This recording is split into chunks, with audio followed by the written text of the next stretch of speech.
ಮಧ್ಯೆ ಮಡಿವಾಳರ ಬದುಕು. ಮಡಿಕಟ್ಟೆ ನವೀಕರಣಕ್ಕೆ ಒತ್ತಾಯ. ಕುಲ ಕಸುಬೆ ಇವರ ಉಸಿರು. ಮೈಸೂರು ನಗರದ ಯಾದವಗಿರಿ ಮಡಿಕಟ್ಟೆಯಲ್ಲಿ ಸುಮಾರು ವರ್ಷಗಳಿಂದ ಮಡಿವಾಳ ಸಮುದಾಯದವರು ಕಾಯಕ ಕೆಲಸವನ್ನ ಮಾಡುತ್ತಾ ಬಂದಿದ್ದಾರೆ. ಆದರೆ ಇಲ್ಲಿ ಯಾವುದೇ ಸರ್ಕಾರದಿಂದ ಮೂಲಭೂತ ಸೌಕರ್ಯಗಳಾಗಲಿ ಜನಪ್ರತಿನಿಧಿಗಳಿಂದ ಯಾವುದೇ ರೀತಿಯ ಸಹಾಯದ ನೆರವು ಸಹ ಇವರಿಗಿಲ್ಲ. ಹಾಗೂ ಈ ಜಾಗವನ್ನ ಕೆಲವು ಸಂಘ ಸಂಸ್ಥೆಯವರು ಒತ್ತುವರಿ ಮಾಡಿಕೊಂಡು ಅಧಿಕಾರಿಗಳನ್ನ ಇಟ್ಕೊಂಡು ದರ್ಪವನ್ನ ಇವರುಗಳ ಮೇಲೆ ತೋರಿಸುತ್ತಿದ್ದಾರೆ ಎಂದು ಆರೋಪ ಮಾಡ್ತಿದ್ದಾರೆ.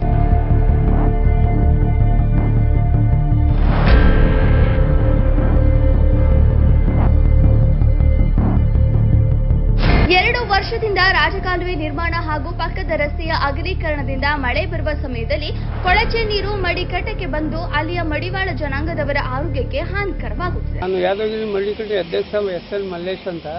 ನಾನು ಒಂದು 50 ವರ್ಷದಿಂದ ಇಲ್ಲಿ ಧೋಬಿಘಾಟಲ್ಲೇ ಕಾಯಕ ಮಾಡ್ಕೊಂಡು ಜೀವನ ಮಾಡ್ಕೊಂಡು ವ್ಯವಹಾರ ಮಾಡ್ತಾ ಇದ್ದೀವಿ.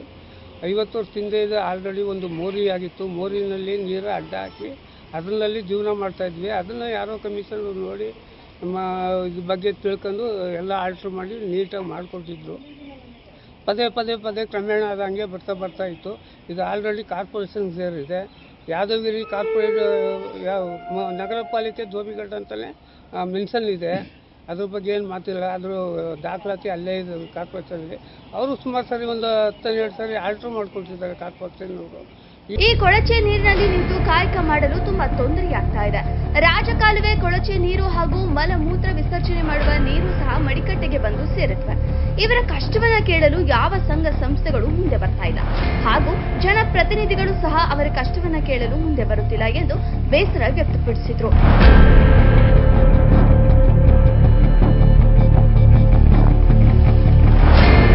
ಒಂದು ಜನಾಂಗದಲ್ಲಿ ಇವತ್ತು ಇದರಲ್ಲಿ ಭಾಳ ಕಷ್ಟ ಇದೆ.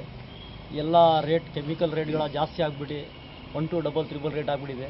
ಅದರಲ್ಲಿ ನಮ್ಮ ಸಮಸ್ಯೆಗಳನ್ನ ಭಾಳ ಕಷ್ಟ ಆಗಿಬಿಟ್ಟಿದ್ದರಿಂದ ಪರಿಹಾರ ಆಯ್ತಾ ಇಲ್ಲ.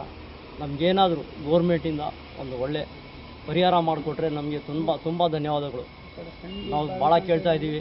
ವಿಚಾರ ತಿಳಿದು ಮೈಸೂರು ಜಿಲ್ಲಾ ವೀರ ಮಡಿವಾಳ ಮಾಚಿದೇವ ಸಂಘದ ಜಿಲ್ಲಾ ಅಧ್ಯಕ್ಷರಾದ ಸತ್ಯನಾರಾಯಣ ಹಾಗೂ ಮಲ್ಲೇಶ್ ಮತ್ತು ಪ್ರಿಯಾ ರಮೇಶ್ ಭೇಟಿ ನೀಡಿ ಪರಿಶೀಲನೆ ಮಾಡಿ ಮಡಿಕಟ್ಟೆಯ ಸ್ಥಿತಿಗತಿಗಳನ್ನು ನೋಡಿ ಯಾದವಗಿರಿ ಮಡಿಕಟ್ಟೆಗೆ ಸೂಕ್ತವಾದ ನ್ಯಾಯ ಕೊಡಿಸಲು ನಮ್ಮ ಎಲ್ಲ ಸಮಾಜದ ಮುಖಂಡರು ಹೋರಾಟ ಮಾಡಲು ಕರೆ ನೀಡಿದರು.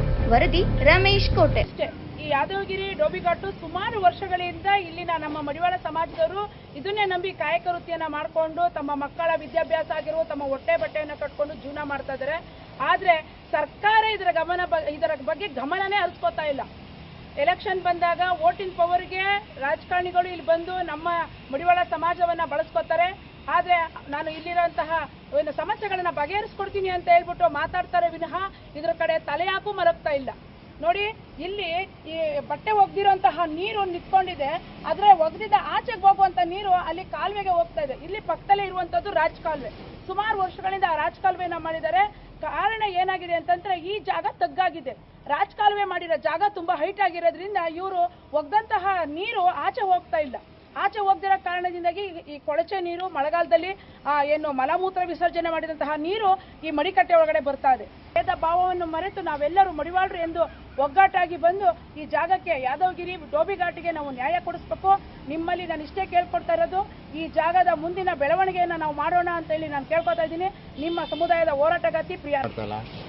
ಮತ್ತು ಮಡಿಕಟ್ಟೆಗೆ ಅಭಿವೃದ್ಧಿ ನಿಗಮದಿಂದ ಏನೂ ನಮಗೆ ಸಹಾಯ ಆಗ್ತಾಯಿಲ್ಲ. ನಮ್ಮ ಜಾತಿ ಜನಾಂಗಕ್ಕೆ ಮಕ್ಕಳಿಗೆ ವಿದ್ಯಾಭ್ಯಾಸಕ್ಕೂ ಜನಾಂಗದಿಂದ ಯಾವುದೇ ರೀತಿ ಸೌಲಭ್ಯಗಳು ಸಿಗ್ತಾ ಇಲ್ಲ ಜನಾಂಗಕ್ಕೆ. ಇದನ್ನು ನಮಗೆ ಕೊಡಿಸ್ಬೇಕು ಅಂತ ತಮ್ಮಲ್ಲಿ ಕೇಳ್ಕೊತೀವಿ. ಮತ್ತು ಮಡಿವಾಳ ಕಟ್ಟೆ ಮೈಸೂರಲ್ಲಿರೋದೇ 4 ಕಡೆ. ಅಂಥ 4 ಕಡೆಯಲ್ಲಿ ಇದು ಯಾದಗಿರಿ ಮಡಿಕಟ್ಟೆನೂ ಒಂದು. ಈ ಮಡಿಕಟ್ಟೆಗೆ ಅಭಿವೃದ್ಧಿಗೆ ನಮ್ಮ ಸರ್ಕಾರ ವಿಫಲ ಆಗಿದೆ. ಸರ್ಕಾರದಿಂದ ಬಂದ ಹಣ ನಮ್ಮ ಕೈಗೂ ಸೇರ್ತಲ್ಲ. ಬಡ್ಜೆಟಲ್ಲೆಲ್ಲ ಮಂಡನೆ ಮಾಡ್ತಾರೆ. ಯಾವುದೇ ಕಾರಣಕ್ಕೆ ಬರ್ತಾರೆ, ಅಧಿಕಾರಿಗಳು ಬರ್ತಾರೆ, ಹಂಗೆ 4 ವಿಸಿಟ್ ಮಾಡ್ತಾರೆ, ಹಂಗೆ ಹೊರಟೋಗ್ತಾರೆ. ಇದರಿಂದ ನಮಗೆ ಕೈ ಸೇರದೇ ಇರೋದು ಭಾಳ ಕಷ್ಟ. ಕಾರಣ ಏನಂದರೆ ನಮ್ಮಲ್ಲಿ ಕೆಲವರಿಗೆ ವಿದ್ಯಾಭ್ಯಾಸದ ಕೊರತೆ. ಅತಿಯಾಗಿ ಕೇಳೋಕ್ಕೂ ಆಗಲ್ಲ, ಯಾರನ್ನೂ ನಿಷ್ಠುರ ಮಾಡ್ಕೊಳ್ಳೋಕ್ಕೂ ಆಗ್ತಾಯಿಲ್ಲ.